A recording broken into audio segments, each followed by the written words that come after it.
morning. Time management. How difficult is it to manage your time? You have so many tasks and you're always late. What is the best way? Are there techniques and tips that can help? There are 1,000 billion tips, so you can just Google time management tips and you'll find them. I'm going to tell you the ones that work for me best.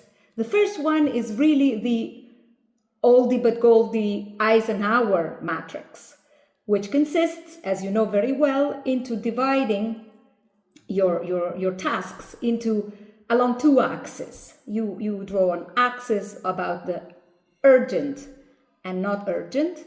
It's a quadrant, actually. It's a quadrant. Along the x-axis you have urgent and not urgent. Along the y you have important and not important. So you end up having 4 squares. Urgent and important, urgent and not important, not urgent and important, not urgent and not important. You set your tasks into one of these 4 squares and you address immediately what is urgent and important. You dedicate most of your time to what is important but not urgent. This is your research time and all the tasks. And the other ones, especially ones that are not urgent and not important, you leave aside for whenever you have time. Yes, but how do you organize your time? Why are you always late? Well, that's a matter of really prioritizing, I just told you, but it is also a matter of allocating time to the tasks in a correct way. How do you allocate your time? Well, first of all, a to-do list is not a good idea. It is good to have a to-do list so that you know whatever you have to do. That's important. But you shouldn't rely on a to-do list because a to-do list doesn't help you manage your time. You use, please, an agenda, Google Calendar, anything that can help you in that respect. So whenever somebody comes to you and says, well, I need a review, you say, okay, how long do I need for this review? And you think it's about 2 hours, allocate 4. Schedule, like reserve 4 hours for twice as much as you think it's needed on your calendar. Leave a slot, leave 2 slots of 2 hours and write on them review of article X. So this slot is to be dedicated exclusively to that.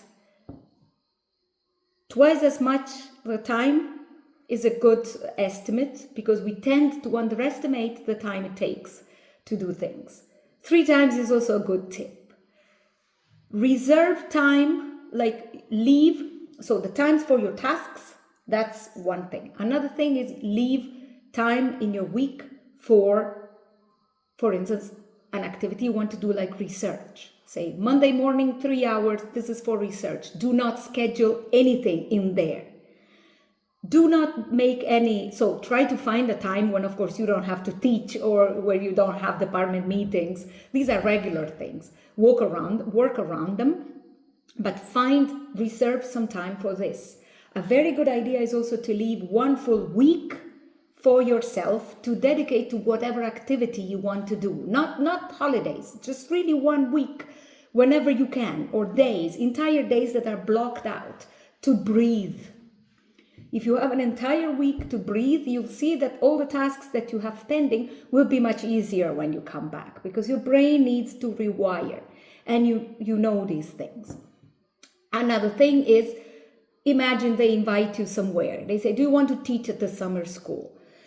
This is going to be next year. So you say, okay, by next year, I'm going to be free. At that time, I'm going to have time. I can do the review. I can teach at the summer school. I can do this and do that. Think, though, how do you decide? Don't decide on the basis of the fact that next year by now, I'm going to be free, because that's not going to happen. One good criterion is to think, would I want to do this tomorrow? If I had the time, imagine I had the time to travel, would I want to travel to this place tomorrow? If you say, well, tomorrow, no, I would never want to do this, or I would hate to do this review, or would too. So something which is optional, you can decide. If you feel like you wouldn't want to do this at any cost tomorrow, chances are that you are not going to want to do this next year either. So say no. Say no right away. Look at the other video on how to say no. But remember to leave time for breathing and schedule longer slots. And whenever it's done, full stop. And if it's not done, full stop. You continue tomorrow.